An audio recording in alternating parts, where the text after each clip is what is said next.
You're listening to Big World Network.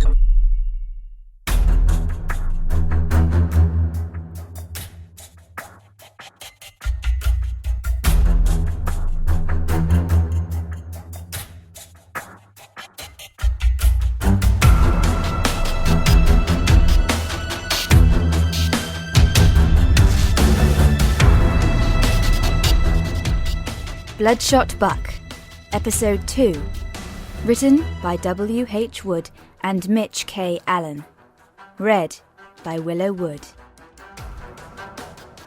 The top floor of the practice building was an open-plan room, a naked space beneath a glass ceiling. The synth quarter was built upon an asteroid, and when it faced the right direction, Neni could see the Horsehead Nebula in the distance, glimmering powdered stars. Swirls of magic, warped by the hexagonal at-shield outside. Infinite space. Nowhere to run. "Prout, I'm talking," barked Justicatara. "Unless you want to die, pay attention." Neni fought the urge to wring her hands. John, standing beside her, said nothing. He'd changed during their training to be Justicates. All seriousness and gruff lines. Their friendship had shriveled up like a hard nut, and she felt no compulsion to fix it. Only sadness. Justicatara took a deep breath and continued her lesson. She was a lithe woman, taller than Neni and built of harsh angles.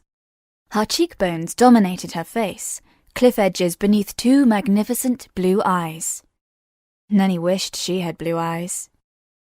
Hara twirled something between her fingers, juggling it from one hand to the other. Neni tried not to watch it. "Remorphing is a Justicate's first and last line of defense. It's what separates us from the synths. Mastering it is essential." And God do I wish it wasn't, Neni thought. Hara's glittering eyes caught hers again. "Just as proud. Not only did we go over the theory last week, but I gave you a demonstration of the technique. Do you remember?" Neni did remember. She remembered the funny noise she made in the back of her throat, and the way her legs shook, and how she nearly vomited on her shoes. Neni had never been squeamish. Synths couldn't afford to be. She'd spent years slicing her hands, her arms, even her leg. Sure, your stomach flipped the first few times. You got over it. Rookie stuff. But now? Well, there was blood. And then there was blood. "Yes," Neni said tersely. "I remember." She thought that was the safest answer, but something changed in Justicatara's face. It might have been a smile. "Good," Hara said. "Perhaps you could show us." And she held out the awful thing she had been playing with. Neni stared down at the Anashim knife. The heavy, jagged blade was everywhere on the asteroid, the symbol of the just. But whenever she saw the real thing, her stomach crawled like it was full of ants.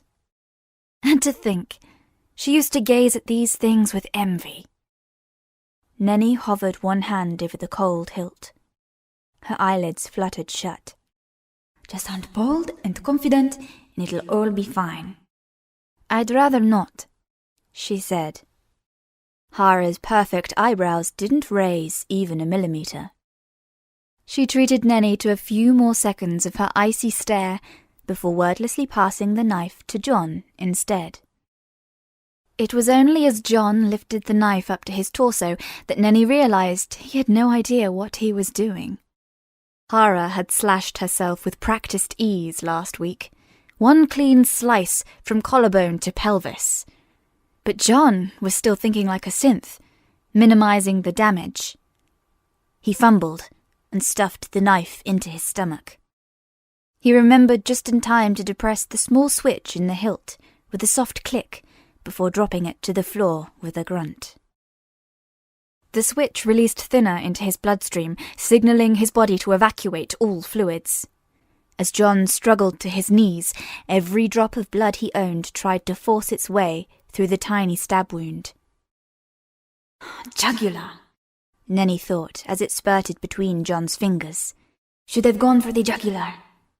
Purple blotches rose on John's skin as his capillaries burst and he gurgled wetly. And how much flipping blood did one person have anyway? Eventually, John tipped over with a sigh and died. Nenni chanced a quick look at Hara, only to find the Justicate's eyes locked onto her. Well, that wasn't disconcerting at all. Not that Hara could be much help to John now. Whenever their consciousness got stuck in the blood, which had been often those first few weeks, Hara would find the mutated cytosine in their system, take hold of the blood through heightened electrostatic forces, and force the leaked pints back into their veins before they lost too much. They then spent the next week in hospital, hooked up to antibacterial drips. But now John's body was a lifeless husk. If he didn't pull himself together, he'd stay dead. John! Hara's voice rang out. Can you hear me? There was an awful silence. Nenni moaned, but a glance from Hara silenced her, and she pressed her fingers to her mouth. The puddle of blood rippled and wobbled. With a squelch, it rose up from the floor, hanging in a vaguely human shape. A new body, made entirely of blood. It settled into a firmer form, a John shape, and stamped around in a circle experimentally. He left dark red footprints. Good, Hara said, sounding almost warm, and then he had to admit that a little glimmer of pride wormed its way through her disgust. John twirled on the spot, then steadied himself as flecks and globs of blood swayed away from him, threatening to fall to the floor. Nenni thought he was blinking at her, but it was hard to tell through his shifting, watery features. His mouth moved soundlessly. No vocal cords, John, Hara said, stooping to the ground. In one swift movement, she scooped up the Anashim knife and threw it at him. Nenni reached out, as though she could stop it. The crooked knife disappeared into John's liquid torso with an unpleasant sploosh, and fell out the other side. He spun unsteadily to look at it, and Hara allowed a hiss of yes to escape her mouth, showing a few white teeth. Nenni expected to feel better. This was supposed to be better. John had fucked up, and he'd come out unscathed. She only had to do a repeat performance. It's just a stab wound. You've had plenty of those. The thinner does the work. John barely made a sound. Maybe it doesn't hurt that much. She imagined what her first lesson with Private Buck would be like. How the girl would slice her arm open without hesitation if Nenni asked her to. If Ava could do it, NENI-LOHI PROUT certainly could. She was so pumped that she snatched the Anashim knife off the floor. Then she looked up at John and realized it wasn't the stabbing she was worried about at all. An experienced Justicate could hold a blood form for at least 5 minutes, certainly long enough to incapacitate a room full of chem dealers or rogue synths while remaining wholly invulnerable the entire time. But John's cells were already shifting, transforming into a perfect copy of the body he'd left shuddering on the floor. And that would be fine, Nenni thought, if only the form regenerated your cells right away. But the alien DNA got confused and had to take its time. Instead of skin, the blood form covered itself with the gelatinous surface at first, like an alien without its carapace. And then, while you were a useless jelly, your organs grew from the inside out. So it wasn't John's face that Nenni looked up to, but a half-muscled skull beneath a layer of gloop. 2 whitish spheres formed in his eye sockets, but they reminded Nenni so much of runny eggs that she turned away. Don't look at the strands of muscles attaching themselves to bone. Don't look at the delicate net of nerve endings and blood vessels blossoming outwards. Don't look at his heart beating away behind his ribcage with nothing to pump. And, oh, see, now you've looked. It was almost as bad as last week. Only then she'd been greeted by the sight of Hara's perfectly straight, perfectly clean teeth, a grinning mask hanging in the air. Nenni still saw it in the dead of night when she couldn't sleep. John waited until he'd regained his vocal cords to speak, but he still didn't have a tongue or solid lips, and really, it was just awful. But what Nenni gathered from the hoarse noise was, "Your turn," and she gripped the knife tight in her sweaty palm. There was a dark smear where John's original body had fallen, so Nenni wandered to the opposite side of the room. Could she waste enough time that the session period ended before she had to do anything? Probably not. Hara finished congratulating John and started nudging something lumpy against the wall with her foot. Nenni almost dropped the knife because that was John's body. His real body, or his old body.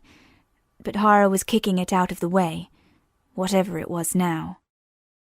Nenni took a quick look down at herself, then put her free hand to her face. That would be her down there in a minute.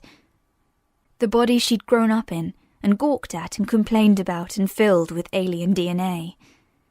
It would be another shriveled heap, pushed around by the Justicate's toe to make room for the next session. At least John had some eyelids now, thank God. He gurgled in her direction. It was still nonsense, but Nenni imagined it to be a reassuring gurgle. Even Hara's gaze, while expectant, wasn't unkind. Not unkind, Nenni thought. Hang on to that. She brought the knife up to her throat, ready to slash the jugular. One arched eyebrow rose on Hara's face. Nenni flushed, because of course she wasn't going to shove a blade into her neck. What a horrible way to die. A clean stab through the heart was out of the question, too much blind luck. And she wasn't too keen on Hara's method of watching her own tummy fall out either. But no synths rose to the rank of justice without memorizing a map of blood vessels.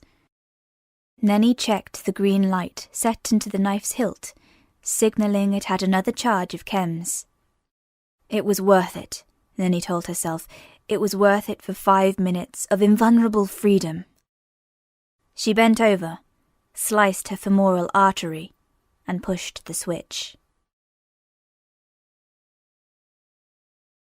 Michael was probably the scrawniest out of the 4 of them. He was the same sturdy height as Ava, but she felt confident that she could floor him in anything that wasn't a glib match. When he wasn't trying to wind her up, he had one hell of a sense of humour. At least, he usually did. James swung his arm around Michael's long neck as the 4 of them walked down the road and tapped him in the stomach with his free hand. His broad shoulders only seemed to dwarf Michael in stature. "Come on," James teased. "How's your hot chick teacher? Are you excited to see her later?" "Yeah, you're so lucky," sniped Daniel, probably sick of hearing about her. Ava rolled her eyes. "Nah, man, you don't understand," said Michael. "She's no fun, honestly. A total stick in the mud. I still smart from that bruise she gave me." Michael cradled his bicep, pouting. Apparently he'd made one comment too many about how close he and Justicate Hotchick were going to become. The teacher hadn't liked that. "Don't give up, Gibson," said Ava. "She doesn't know how awful you are just yet. Buck, I am awfully beautiful. Don't you give me that." Laughing, James pushed Michael away and marched up behind Ava. He gripped her shoulders with his heavy tanned hands and forced her to speed up. The warmth of his touch seeped into her muscles. "We'll be late at this rate. Get your data on." "I'm not the one who needs help," Ava laughed. The group looked round at Daniel, whose pale, freckled face appeared pastier than usual. Compared to the rest of them, he wasn't settling well, and Ava was beginning to doubt his compatibility. They were heading to the Center of Operations facility, the COF, which was connected to the main docking bay. It could be seen from almost any location on camp, leaning over everything in an array of curving glass and metal. It reminded Ava of the Sydney Opera House, but with more lights and less artistic allure. They arrived as instructed, 10 minutes early and with polished boots. They passed through metal detectors and into a waiting room that had no chairs. a bland, whitewashed room with orange data streams snaking across the ceiling. Bright lights lit the walls, making Ava feel like they stood in a pocket of silence, a box of frozen time. My feet are killing me, she whined after 20 minutes, bouncing on the sides of her feet. Time for star jumps, said James, leaping into action. That'll just give you a headache, said Daniel, grimacing and leaning against the wall like his legs might give out at the mere spectacle. He had such a mouse-like appearance that everything he did made Ava coo inside. Ugh, I feel sick just looking at you, he continued, and Ava had to agree. The door hissed open. They fell silent. James stopped jumping. He seemed to stop breathing, and Ava stared. In the doorway stood a 6-foot-tall alien, his black uniform in stark contrast to the room's glare. He carried a thick brown envelope under one arm. Mediasium, he said. I am just a Katarzymastovich. You may call me Arzama. Ava had never seen one of the aliens in person before. The shore parties that had been sent to Earth during first contact was before her time. Most now lived on Mars with the rest of the migrant fleet, while others with special permissions worked as government embassies. In many respects, neither species, human or Catharia, had quite come to grips with one another, although Justicat Arzama looked nonplussed by their open staring. James and Michael got their act in gear first. Sir! They saluted, and Ava copied. At ease, said Arzama. Like all Cathar, Arzama's body was reinforced with a grey, bumpy carapace. It folded around his entire body like leaves around a sleeping tulip. That said, he looked anything but flowery. His face was hawkish, with opal black eyes peering out from under his rigid, natural-grown mask. Beneath his finger joints and above his high neck collar were cracks of creaminess, fleshiness. Again, Ava had never seen it in person. She'd never even seen pictures until her physiology lesson yesterday. But beneath his hard exoskeleton, she knew was a much softer, much creepier, milky white creature. She didn't want to imagine it, yet, in the back of her mind, a small part whispered, "But I want to see." She knew Arzama would not be folding open his carapace for them any time soon, if ever. You're about to sign your contracts and swear your duty to the synth military. She noticed his jaw barely moved as he spoke, his mouth a petite, cattish triangle, filled with sharp teeth. Once sworn, your Justicat will escort you to the hospital. Ava rubbed the swollen purple lump on her wrist as she listened, the test zone where they'd injected her with Cathar DNA. Justicat Arzama straightened up, his chin rose high and his eyes glimmered. Seeing more recruits is such a pleasure. Time to make use of our skills. Yes, yes. Out the corner of her eye, Ava saw Daniel wobble. We'll call you in one by one. You'll read your documents. I'll be near to answer. Arzama didn't finish his sentence as Daniel groaned and toppled over. Ava tried to catch him. She swung her arm out and fell onto her shoulder beneath him, slamming it into the ground, but with little success. At least Daniel's head didn't hit the floor. You all right? She groaned. Dan! Michael cried, dropping on one knee. He brushed Daniel's brown hair out of his face and tapped his cheek. What's wrong, buddy? Keep it together, yeah? I'm fine, Daniel whispered, his brow shimmering with sweat. You're as fine as a rat's ass, Michael said. Arzama's shadow fell across Ava's face. Come along. Move aside, he said, but she couldn't comply. The corners of the room were spinning. Great idea, she thought. Launch yourself harder next time. Ava reached for James's hand. Make yourself useful, she muttered. James hauled Ava onto her feet, engulfing her hand in his, because the day she stopped marvelling at the size of his hands would be the day she quit her job. They stared down at Daniel. waiting and watching. Azuma pressed his milky, vein-streaked palm to Daniel's forehead. Their friend seemed breathless, each intake of air causing him discomfort. "Do you need me to carry him, sir?" asked James. "Is he all right?" He'll be fine, Azuma replied. he just needs heparin. Yes. He's not settling well with the DNA. Corporal Sterling, go to the front desk. Get aid. Immediately. "Yes, sir," said James, bolting from the room. He returned in moments with a woman from the front desk. She carried a small black box labelled anticoagulants. Ava didn't catch the finer print. Everybody out, she said, rolling up her sleeves. A medical team is on the way. Can't we go with him? Asked Ava.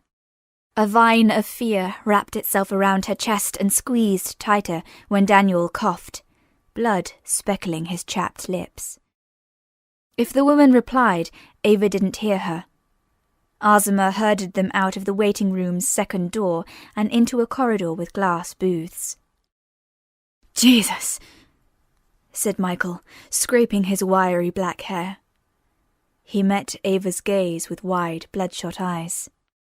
They were all thinking it. Could they end up like Daniel? She took a deep breath. She had to go through with this. She wouldn't be the 1 in 30 that died. She refused. She prayed, hoped, believed that her will alone would see her through to the other side. "He will see help," said Azuma. "You can visit later in the hospital. Let's not be afraid." He pushed open a door to one of the glass booths. "Shall we?" Buck. Yes. You first. Beside her, James massaged his stern jaw and nodded. Yeah, she said. Yes, sir. She followed just to cut Azuma into the booth. The glass door shut behind her, muffling the ambient noise. Soundproofed. Tingling with jitters, Ava sat at the only table, her back to the corridor where the others waited. Azuma stood before her and pulled out a wad of paper from his brown envelope. Ava barely noticed, her eyes drawn to the framed photograph behind him. 20 men and women, human and Cathar alike, standing proud for the camera in their best uniform. They were a solid, united front outside the EU HQ in Brussels. Ava sat straighter. She'd look good in their uniform. Here you must sign. Yes, said Azuma, slapping the documents in front of her. This was happening. "Read everything at a good pace." It was really happening. Any questions, and I will answer them. She grinned, and resisted the urge to turn and pull a stupid face at James through the glass door. The document looked heavy enough to anchor a cruise liner. The first 5 pages dictated strict rules on when, where, how, and on who she could fire her blood. The rest was healthcare benefits, pension plans, property claims, taxes, length of service, a lifetime, synth quarter citizenship, and finally, her oath to uphold the peace, fight for freedom, and blah, blah, blah. Ava's sister, Julia, pushed to the forefront of her mind, her words echoing in Ava's memories. Killing other people isn't natural, and it isn't any more natural for a man to kill than a woman, she had said. Ava remembered it clearly, her sister's face covered in a sheen of sweat from the summer heat and a note of fervour in her voice. Julia had just returned home from the trade protest in Sydney, losing none of her energy on the journey home. The crystal in the kitchen window cast a spectrum of light across her nose. If killing's a part of our primitive instincts or whatever, Julia continued, then why do they have to mentally break down a soldier before he can be a soldier? She cried, a little smugly. Why that? Ava still wasn't sure if Julia knew what she was talking about, but her words stuck. They never disappeared. Shaking Julia out of her head, Ava gripped the pen and turned to the last page. The final paragraph gave her real pause. I hereby renounce and abandon my Earth citizenship. From this day forth, I serve as a synth, for the people and by the will of the people within the local cluster. The synth quarter is my new home, and I shall not leave my post unless in times of war, under military command, or unless I join the ranks of the just. Hereafter I am a synth until the day I die, and sever all ties with my family. Ava signed her name.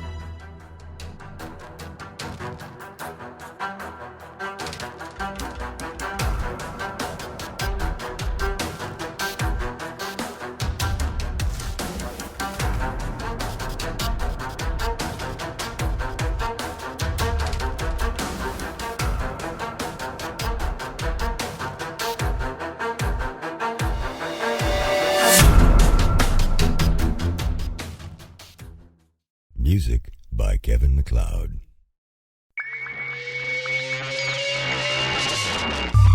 You're listening to Big World Network.